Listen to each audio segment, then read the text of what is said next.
So for our investigation, part A, it asks which function has the largest x-intercept. Well, we know that the x-intercept is where graphs cross the x-axis. So we'll notice for function c, which is our exponential, it doesn't cross the x-axis. It actually never touches it. So c can't be what we're looking for. When we look at function a, which is our linear function, we see that it crosses at 10, where x equals 10. And then for our function b, which is our quadratic function, that's the new one that we'll be learning for the next 2 months, crosses at 2.5, right? And 7.75. In any case, 10 is still the largest, so that means that function a has the largest x-intercept. So you should have said function A. Which function has the largest y-intercept? Y-intercept is where the graphs cross the y-axis. Well, function C, we see crosses at 0, right? The exponential function. We don't even see where the parabola or the quadratic crosses the y-axis, but if it did continue, it's going to cross it where y is negative. So when we look over at function A, we see that it crosses the y-axis at 10. So again,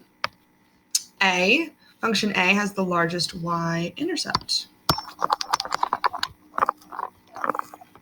C, list the functions in order from smallest to largest when x equals 2. So when x equals 2, I'm going to draw a line where x equals 2.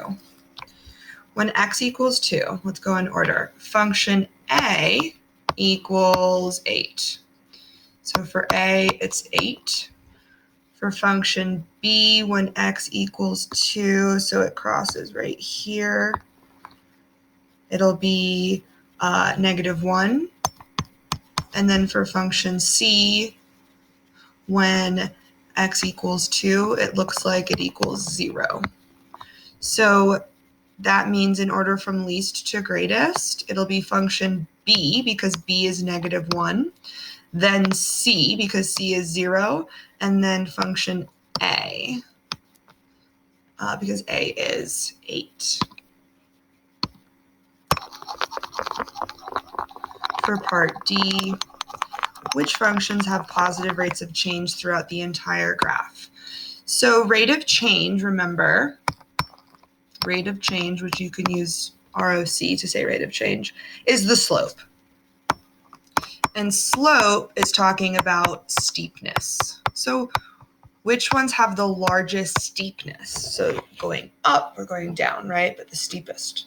So which functions have, this one's saying which ones have a positive rate of change throughout the entire graph? Well, let's go in order. Function A has a negative rate of change because it's going down from left to right. So this is a negative slope, right?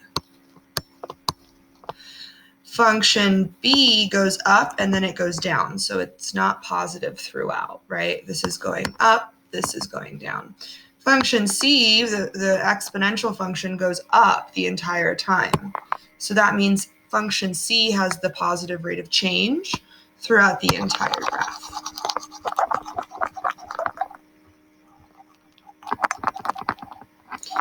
For part E, which functions have negative rate of change throughout the entire graph? Well, we already answered that, right? Because we said that the quadratic function B goes up and down, so that's not it. But we said function A went down the entire time. It has a negative slope, so that means function A is our answer for part E. Which graph has a rate of change that is negative and positive? Well, we just talked about this, right? The parabola, or the quadratic, has a positive. It goes up until it reaches this point, and then it goes down. So function B has positive and negative.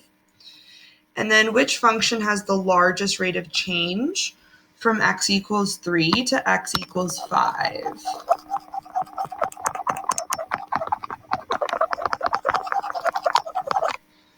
So which function has the largest rate of change from x equals 3 to x equals 5? So between this point and this point, which one has the largest rate of change? Well, function C, it's pretty much flat, so there's not a huge rate of change. It's not super steep. Function B certainly goes up at a gradual pace, so it sort of has like a medium steepness. But then function A, the linear function, has the steepest.